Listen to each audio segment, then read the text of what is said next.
예배로 하나 되어 지경을 확장하는 공동체, 이러한 큐티 제목으로 말씀을 나누도록 하겠습니다. 크게 한 두 가지로 나누려고 하는데요. 오늘 22절에서 24절까지는 노래하는 자들에 대한 부가적인 설명이 기록되어 있습니다. 예루살렘 성에 이주해서 사는 분들 누구누구였는가, 그리고 예루살렘 성은 아니지만 성 밖에 누가 어디에 거주했는가 라고 하는 것을 기록하고 있는 가운데, 오늘 본문은 노래하는 자들, 하나님을 찬양하고 예배를 섬기는 그들이 어디에 거주했는가 라고 하는 이야기들을 이야기해 주고 있어요. 특별히 이 노래하는 자들은 아삽의 자손이다. 다윗 시대에 찬양 대장을 했던 그 아삽의 자손이다. 미가의 현손 가운데, 현손은 고손이라는 말인데 손자의 손자, 그런 뜻이죠. 우시라는 사람이 있다는 거죠. 우시. 예루살렘에 거주하는 레위 사람의 감독이 되었다. 그래서 하나님의 전 일을 맡아 다스렸다. 첫 번째 나눌 수 있는 건요, 아삽의 시대부터 그의 자손들이 노래하는, 하나님을 예배할 때 찬양하는 그 일을 변함없이 계속해서 감당한다는 것이 대단한 일 아닙니까? 약 500년이 조금 더 되는 시간입니다. 다윗 시대에서부터 이 오늘 본문에 나오는 우시 시대까지는 500년 정도 되어지는 건데, 조금 더 되는. 근데 그 500년의 시간 속에서 변함없이 대를 계속 이어서 하나님의 성전에서 찬양하는 그 일을 변함없이 감당한다? 여러분, 이게 거의 가능한 일입니까? 솔직히. 우리 그런 일 있잖아요. 가끔 좋은 음식 하는 집들 보면 원조 무슨, 그죠? 원조 무슨 원조 하면서 30년이니 50년이니. 대전에 유명한 빵집 있죠? 섬신당이라고. 너무나 잘 되잖아요. 군산에도 갔더니 유명한 빵집이 하나 있던데, 성심당 60년 됐답니다. 대단하다고 하거든요. 그 일을 계속 업으로 대를 이어 한 자리에서 하는 건데 쉬운 일이 아니죠. 왜? 그 자손이 다른 일 하고 싶을 거 아닙니까? 저는 이거 하고 싶습니다. 전 저거 하고 싶습니다. 얼마든지 그럴 수가 있는 건데, 지금 몇 대를 내려오는 거예요. 직접적으로만 하더라도. 성경 말씀에 잠언서 22장 6절에 마땅히 행할 길을 아이에게 가르치라. 그리하면 늙어도 그것을 떠나지 아니하리라. 가르치는 책임이 부모에게 있고요, 당연히 자녀는 순종하는 책임이 있는 거죠. 가르침과 순종이 잘 어우러질 때 오늘 본문 우시와 같은 이러한 귀한 일을 하는 사람들이 계속 이어지는 거예요. 물론 내 자녀가, 또 내 자손이, 직접적인 자손이 그러한 일들을 계속 한다 그러면 귀한 것이죠. 그러나 꼭 내 자녀가 직접적으로 그러한 일들을 하지 않는다 할지라도 교회 학교 안에는 많은 아이들이 있습니다. 저 요새 참 지난 주일날 기뻤습니다. 우리 축구 교실을 하는데 12명의 아이들이 왔어요. 우리 교회 주일학교 아이들 한 4명 정도 되나요? 4명 정도고 나머지 8명은 지역 주민들 아이들이에요. 근데 그 중에서는 이번 여름 성경학교 때 물놀이 하러 왔다가 계속 오는 아이들, 주일학교 예배도 오고 점심도 먹고 축구교실이 있다니까 축구교실도 참석하고, 또 그 친구가 또 다른 친구를 전도해서 같이 오고, 마음에 참 감사했습니다. 할렐루야.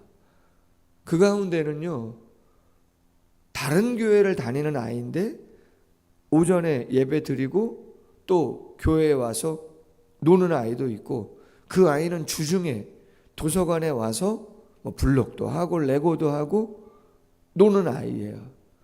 근데 그 아이의 가정이 내막을 알고 봤더니 좀 어려운 가정이더라 말이죠. 상처가 좀 있는 가정이에요. 여러분, 그런 아이가 다윗입니다. 다윗도 가정에 어머니 이야기 나오지 않아요. 아버지에게 사랑받았다고 나오지 않아요. 형들에게 인정받았다고 나오지 않아요. 그러나 다윗이 민족의 지도자가 되잖아요. 할렐루야. 사무엘이 목숨 걸고 예루살렘을 지나서 베들레헴까지 기름 부으러 가는 그러한 열정을 가지고 불탈 때 다윗이 세워지는 것이거든요. 나의 자녀가, 나의 직계자손이 그렇게 대를 이어 귀하고 감사하죠. 애써야죠. 가르침도 있어야 되고 순종도 어우러질 때 되어지는 거죠. 뿐만 아니라 교회 학교를 통해서 영적인 사역들을 통해서 영혼을 마음으로 품고 기도하고 애쓴다면 오늘 본문 같은 이러한 일들은 얼마든지 이루어질 수 있는 것이죠. 작은 두 번째 나눠볼 수 있는 말씀은요, 23절이에요. 그렇게 할 수 있었던 배경이 뭐냐? 23절, 이는 왕의 명령대로 노래하는 자들에게 날마다 할 일을 정해 주었기 때문이며. 그럼 여기서 이 왕은 누구냐? 총독을 말하는 게 아닙니다. 왕은 말 그대로 왕이에요. 역사적인 정황을 볼 때 바사의 왕 아닥사스다 왕을 일컫는 것이라고 할 수 있습니다.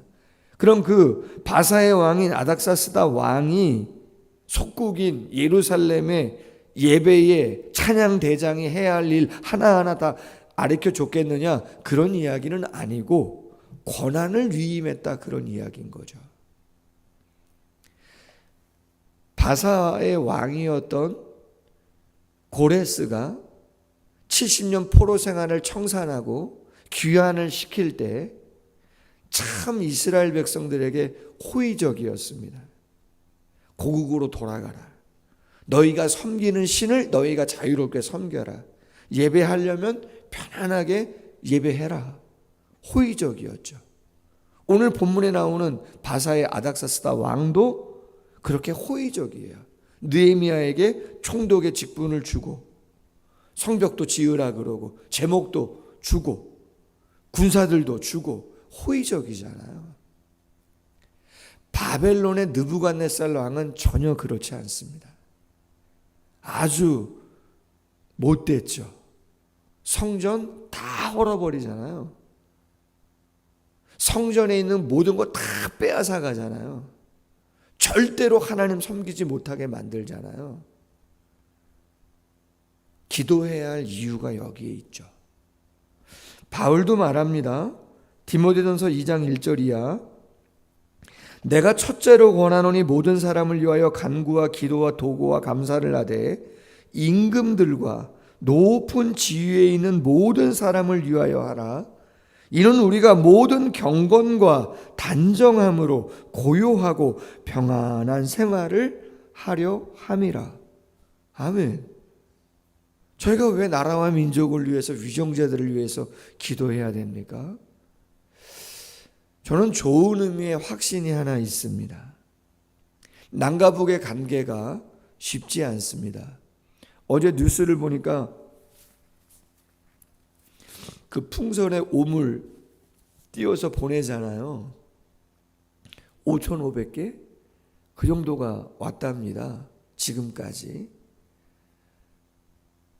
거기에 만약에 그곳으로 인해서 인명피해가 발생하든지 큰 어려움이 있으면 군사적인 행동을 하겠다고 어제 발표를 한 것 같더라고요. 뉴스를 보니까.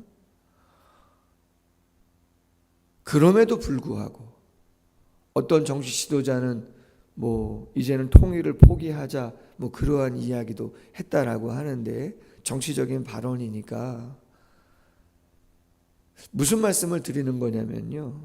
여기 우리 장로님들, 권사님들 다 계신데 저는 오래전부터, 제가 신학을 한 것도 30년이 넘었습니다. 북한 선교에 대해서 참 많은 헌신하는 분들이 있었습니다. 목사님들뿐만 아니라 신학생뿐만 아니라 성도님들도 참 많이 기도했고 기도가 많이 쌓여 있습니다. 할렐루야. 반드시 언젠가는 우리 대한민국의 많은 성도님들이 한국교회가 기도했고 저 북한의 지하교회에서 지금도 다니엘 기도회 하면 항상 간증하시는 분들 중에 한두 분은 북한에서 그렇죠? 넘어오신 분들이 간증하는 모습들을 보거든요.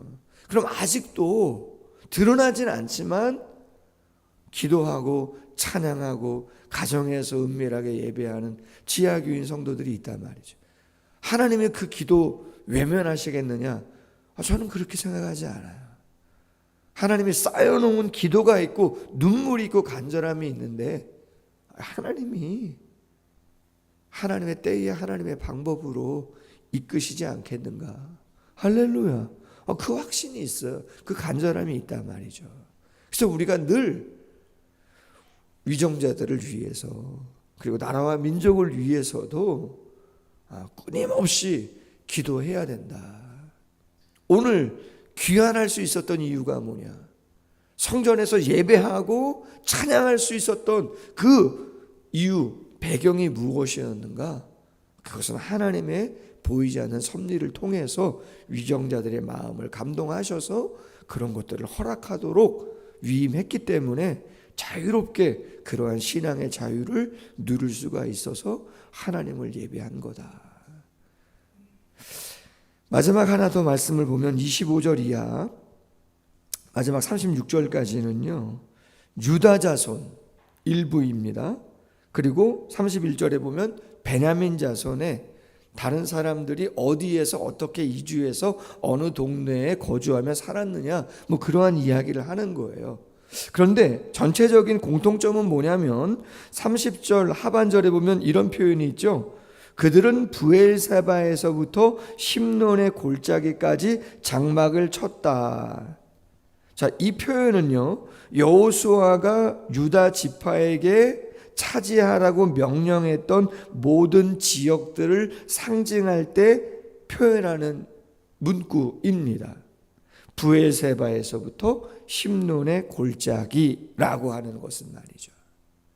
여호수아 15장 1절부터 12절의 내용입니다. 베냐민 자손도 마찬가지예요. 게바라든지 베델이라든지 라마라든지 이런 곳들은 여호수아 시대에 땅을 분배하면서 정복하라고 이야기했던 그러한 지명들이다라고 하는 것이에요. 장막을 쳤다는 건 뭐예요? 거기에 거주한다는 거죠. 거주한다는 의미만이 아니라 거점이라는 이야기예요. 거기를 중심으로 해서 그렇죠. 지경을 넓혀가겠다라고 하는 그런 이야기란 말이에요. 여호수아 시대에 하나님이 가나안을 정복하게 하시고 땅을 분배하고 그곳을 주셨다는 거죠. 그곳을 거점으로 해서 산골짜기가 됐던 광야가 됐던 어디가 되었던 하나님의 나라를 확장해 가라.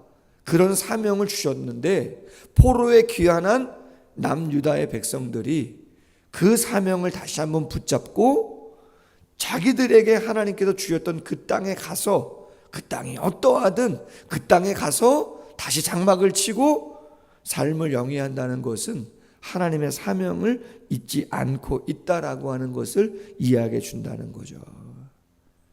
여러분, 사명은 안 바뀌는 것입니다. 아멘.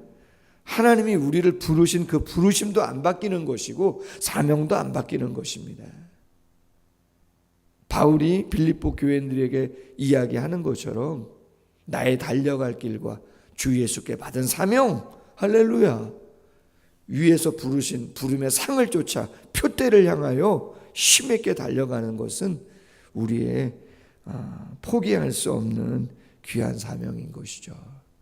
이스라엘 백성들이 땅이 황폐하고 상황이 좋지 않아도 하나님의 말씀 붙잡고 예배 드리면서 정말 지경을 넓혀가려고 하는 영적인 공동체로서의 모습을 보여주고 있구나라고 하는 것을 우리가 다시 한번 묵상하면서 이 시대 내가 감당하고 넓혀가야 할 영적인 지경들 무엇일까 기도의 제목 삼는 새벽 될 수 있기를 주님의 이름으로 소원합니다.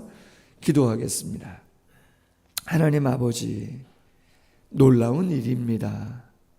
수백 년 동안 하나님의 성전에서 찬양하는 일을 변함없이 감당하고 있다는 것은 얼마나 아름다운 교육이 이루어졌고 그 가르침에 대한 순종의 마음을 자녀들이 얼마나 귀하게 가져서 그것이 이루어진 것인가 생각하게 되어집니다.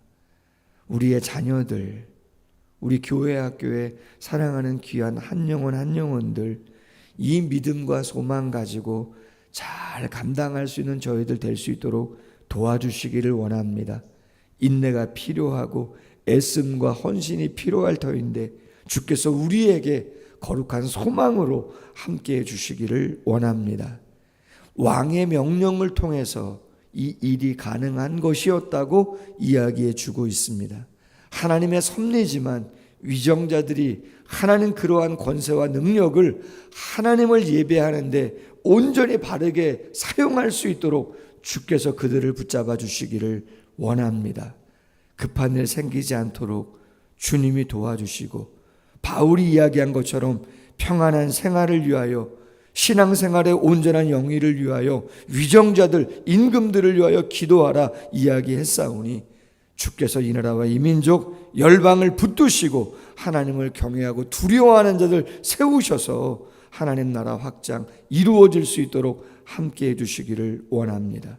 사명은 변함없는 줄로 믿사오니 우리에게 주신 사명을 이루기 위하여 거점을 삼게 하시고 사랑을 그리는 교회 이곳이 영적인 거점이 되게 하시고 우리의 가정이 선교의 센터에 정말 영적인 거점이 되어지게 하여 주셔서 하나님의 나라의 지경이 우리를 통해서 넓어지고 확산되어지는 은혜가 있을 수 있도록 함께하여 주옵소서. 기도합니다. 주께서 집중하게 하시고 영적인 몰입이 있게 하시고 깊은 사귐이 있는 귀한 시간 되도록 함께하여 주시옵소서. 예수님의 이름으로 기도하옵나이다. 아멘. 계속해서 기도합니다.